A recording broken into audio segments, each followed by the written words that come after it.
Welcome, I'm Emily Keogh, women's football writer, and I'm joined by Tom Hamilton, senior writer in the studio in London, and Jeff Kassouf in the US, the NWSL lead and US women's national team writer. How are you both?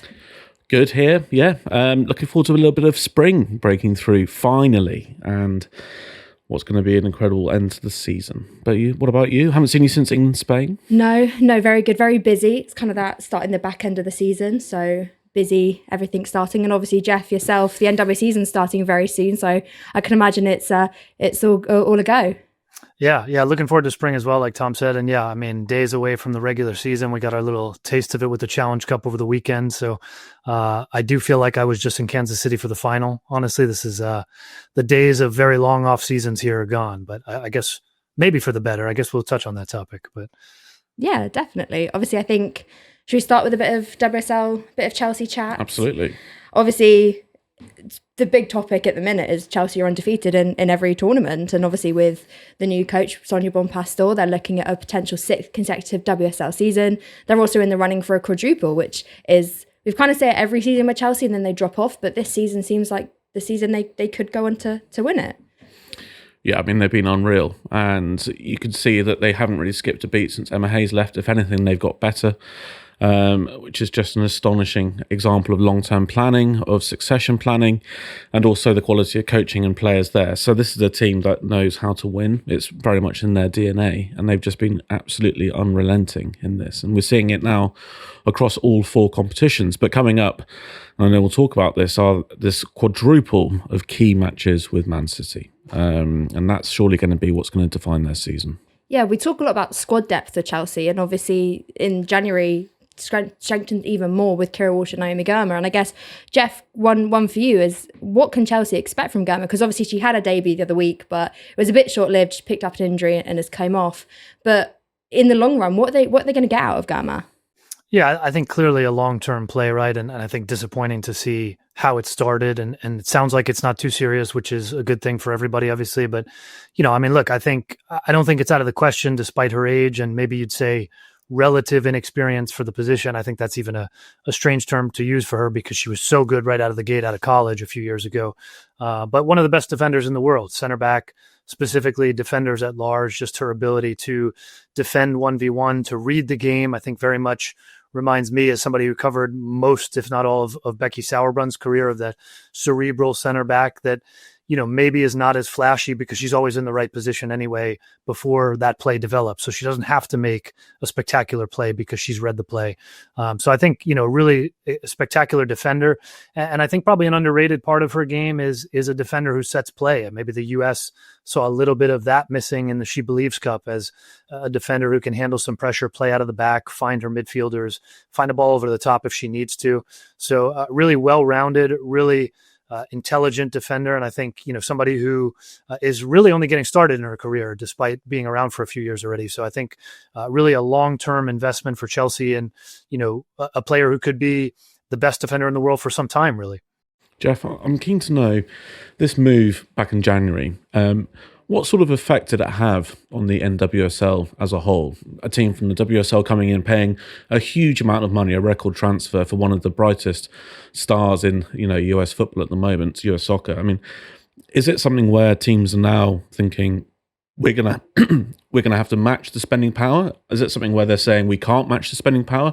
And what are the sort of long-term effects of the Girma deal?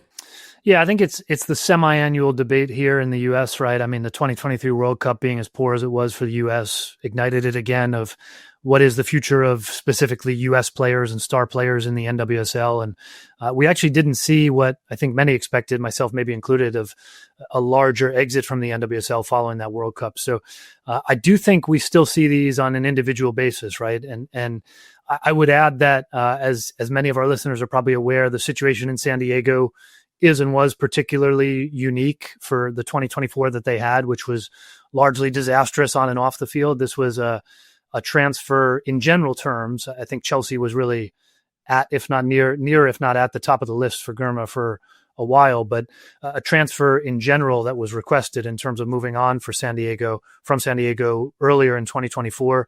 The same for Jaden Shaw, who's not at the Gurma level of star power, perhaps, but similarly a bright young talent, a top player, and she obviously moved internally within the league. So, I think the knee jerk thing is always in these cases to say, is the NWSL in trouble? Can they compete with Europe?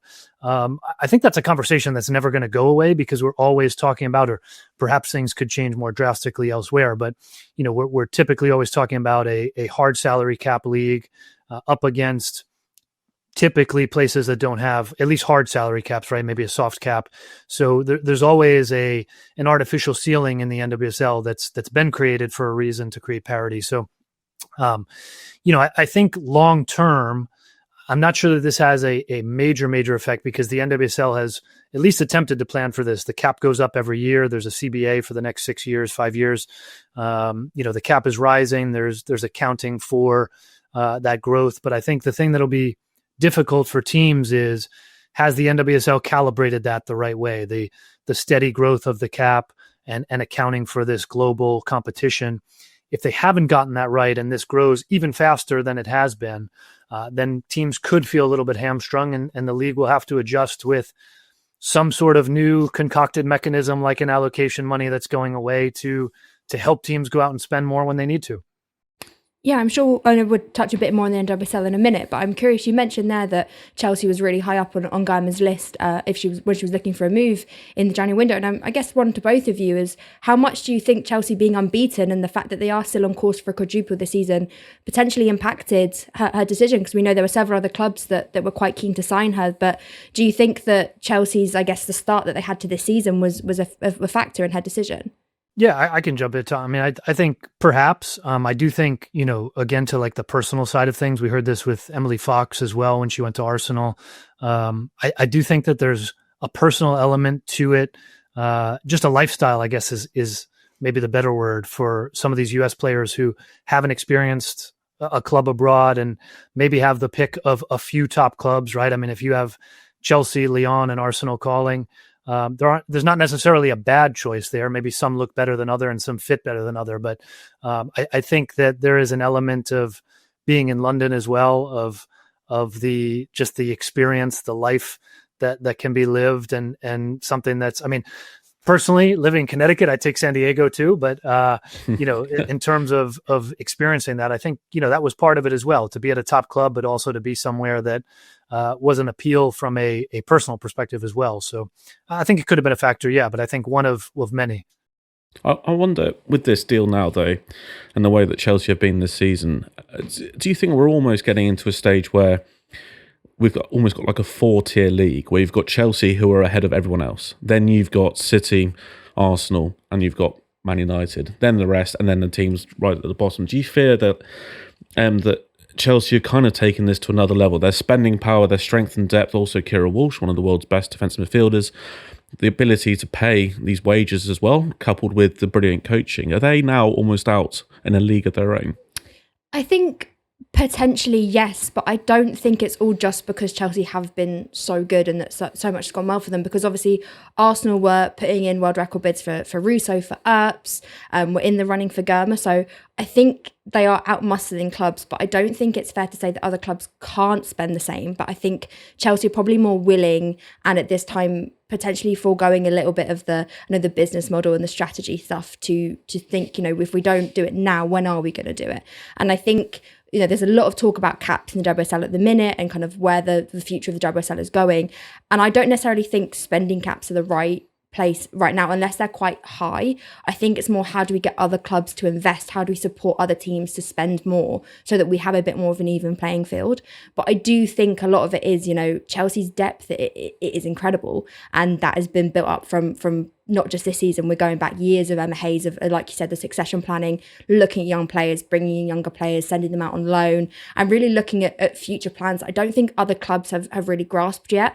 I was reading something that Tom Gary put on X quite recently about how, Arsenal have been former winners of everything in the past, but in the past 10 years have only won the league once, and it's been 10 years since they won the FA Cup. And what's not changed at Arsenal, I think, is the question, not so much of what are other clubs doing, but what isn't changing at the clubs that aren't developing anymore. So I think it's almost like a two-pronged approach to looking at that, in terms of like, what are Chelsea doing so well and what is allowing them to spend so much money, but then what are other clubs not doing? And I think we're coming up to a pivotal time in the season. They've got these the 4 matches against Man City. I know this is something you've been looking into. What sort of a challenge does it pose a team when they are playing the same team in the space of, was it 12 days? Yeah, it's quite. It almost could have been a 5th match if the FA Cup ties had been differently. But yeah, it's going to be really tough for both teams. And I was down at Chelsea last week and I had a chat to Lucy Bronze, and she kind of described it as a chess match. She said, you're going to learn things from each game, and each game's going to be different. Neither team are going to put out the same starting 11 each game. Sorry, they're not going to be able to, with it being 3 games in between. And each one has a different motivation, a different outcome. Obviously, the first one, you've got a trophy on the line. And I know, Chelsea have said all season, it's great we're unbeaten, we've not won anything yet. So that's the first trophy. And I think for Man City, it's potentially one of the only trophies they may get this season. They're out the running for WSL, got really tough Champions League ties. So that makes it really interesting. And then you've got the 2 Champions League games, which neither of them are going to want to lose. But you almost have, it's half time essentially after the first one. They've got the second one, they've got the league in the middle. So it is such an interesting thing. And the way, I guess, the games are scheduled is quite interesting, that you've got the League Cup final first, and then it goes into Champions League, then the league, then Champions League. So it almost is like 4 very, very different games, but they are going to look and feel very similar. They're all also at 4 different grounds. So there are things that are going to separate them, but it is the same opponent. And I kind of said to Lucy, is it a bit like Groundhog Day? You're doing the same prep for the same team. And then she kind of said, but it's not going to be the same team, because we're not going to put out the same team. City aren't going to put out the same team. The tactics aren't going to be the same. So it is really interesting, and yeah, we are doing a piece on kind of that, and chatting to some people that have played in 4 or 5 consecutive games in the past against the same opponent. But I think it is a big crunch time for both teams. Obviously, Chelsea want to win something to kind of solidify that unbeatenness, and City have a point to prove. It's been a bit of a rough season, so it's interesting from both sides, and I think it's the first time potentially domestically in England that we've had 4 games in such a short space of time against the same opponent. So I'm interested to also see kind of the fan response to that. Do the fans stay and travel for each of the games, or does it get a bit too repetitive that they kind of drop off at the end of it? And if they manage to get through that City quarter final, then it's likely to be Barcelona, who 3 of the last 4 seasons in the Champions League have brought their campaigns to an end. They've been their bête noire. Do you think that Chelsea, under Sonia now, and also with her experience of having won the Champions League, do you think they're in the best place possible now, and perhaps reflecting on the relative strength of Barcelona, to finally bring this run to an end and finally win that elusive crown? Yeah, they say 3rd time's a charm, isn't it? And obviously it'll be the 3rd time we have that semi-final in the past 3 seasons. And I think, we were saying before we came on air that I don't actually think Chelsea lost either of those semi-finals because they were poor. I think the first one, tactically, they just didn't set up right. Hayes played that first tie to minimise the damage, to try and have something to play for at the new camp, and it didn't really work. And then obviously last season, won that first leg, and then the second leg had that red card against Kadisha Buchanan, which Hayes famously said it was the worst decision in UEFA Champions League women's history. So I actually think that those matchups are really close, and actually potentially Chelsea were the better side in a couple of those games. So I do think this is the best chance they are going to have of beating Barcelona. I think we've seen they probably aren't the same Barcelona they are after Geraldez left for Washington Spirit. I think we've seen a slight struggle in them. Obviously, they've lost a key number of players. Obviously, Walsh now going to Chelsea. It is a really interesting time for both clubs, but I do think that if Chelsea are going to get past that semi-final, it will be this season. And I think given Sonia knows what it takes to win as a player, as a manager, I think I would bet my money on Chelsea this season getting past Barcelona in that semi-final. And are they going to finish the season unbeaten? I don't think they'll finish unbeaten. I think they will drop points, and I think it will kind of come in the league, or, they'll be doing the Champions League semi-finals, they'll be in the end stage of the FA Cup, potentially the final. And I think it will come in one of those games like we've seen with the Leicester and Brighton, with the teams that you don't expect them to knock points off of, but maybe tactics are right, players are tired, they're rotating a lot more, something just doesn't go right. I would be really, really shocked if they did end the season unbeaten. I think it's possible, but I think they may drop and may lose a game here and potentially just one, but I think it will come in the league, and it'll be when the fatigue sets in. They're right at the end of the season, and I think they'll just struggle at one game. I think City are going to beat them in the league, so that's my prediction. Okay, I'm going for it. And as you said, the players are exhausted, so the last thing they need is another tournament, which is exactly what FIFA have done. So more on that later.